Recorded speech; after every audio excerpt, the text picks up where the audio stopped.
Il existe un endroit qui n'apparaît sur aucune carte, un territoire sans frontières où les secondes ne pressent plus personne.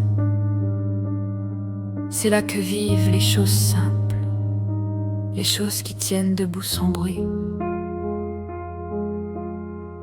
Un livre ouvert comme une fenêtre oubliée, une tasse encore tiède dans le creux d'une main distraite. Un chat qui dort comme s'il connaissait le secret du monde.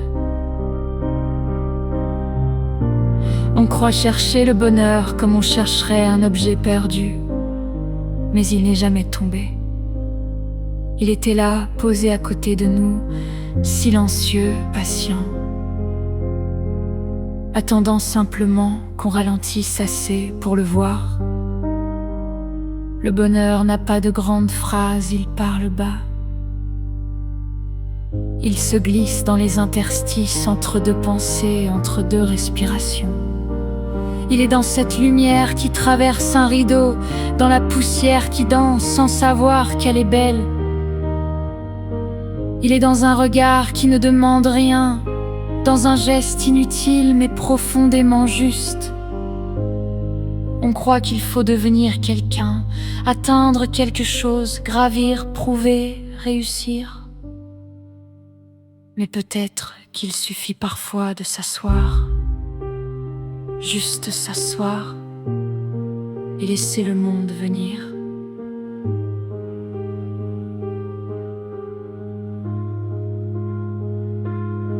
Une page qui se tourne, un mot qui hésite, une phrase qui naît comme une confidence. Écrire, c'est écouter ce qui tremble en nous, c'est tendre l'oreille à ce qui n'a pas encore de nom. Et soudain, un bout de vérité apparaît, pas une vérité éclatante.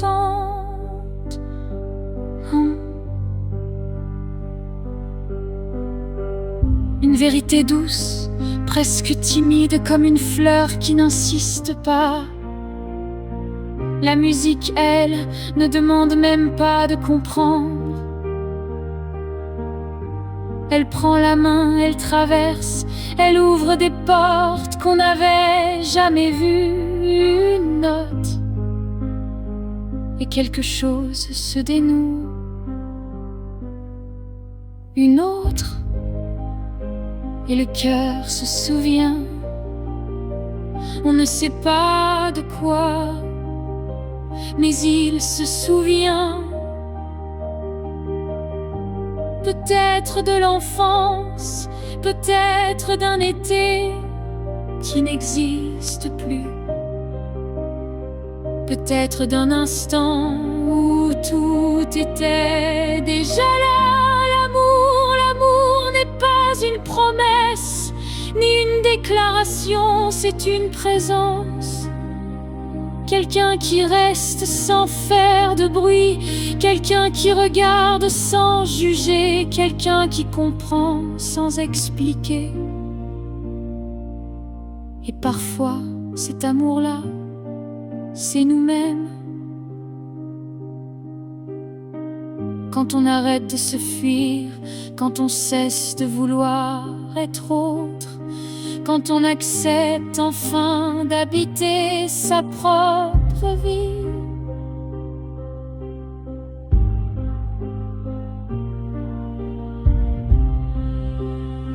La jeunesse n'est pas un âge, c'est un état de porosité.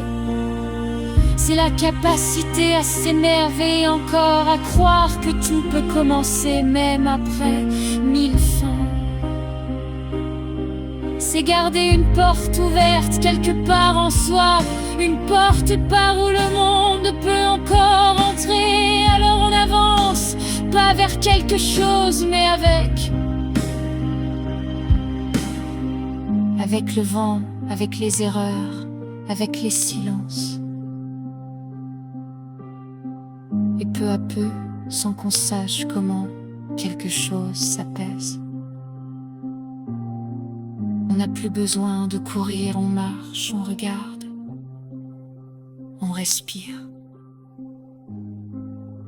Et dans cet espace-là, presque invisible, presque rien. Tout devient suffisant.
Il y a des instants qui ne font pas de bruit en arrivant.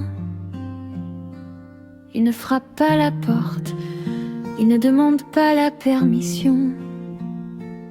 Ils s'installent doucement comme la lumière du matin,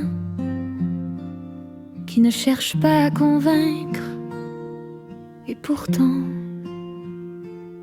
ce sont eux qui changent tout. On passe souvent à côté parce qu'ils ne ressemblent à rien. Pas de musique grandiose, pas de drapeau planté dans le cœur, juste une présence, une manière d'être là, sans urgence. On croit que vivre c'est remplir ses journées, ses pensées, ses silences. Mais peut-être que vivre, c'est l'inverse. C'est laisser de la place pour qu'un souffle passe, pour qu'un regard existe, pour qu'un souvenir ose revenir sans se cacher. Il y a dans chaque chose une forme de douceur qui ne se donne qu'à ceux qui ralentissent assez. Un rideau qui bouge à peine, une tasse oubliée sur une table, un mot qu'on n'a pas encore dit, mais qui attend son heure. Le monde n'est pas pressé, c'est nous qui courons, et à force de courir, on ne voit plus ce qui ne bouge pas. Pourtant, ce qui ne bouge pas est souvent ce qui nous tient. Une voix familière, une odeur d'enfance, un geste répété.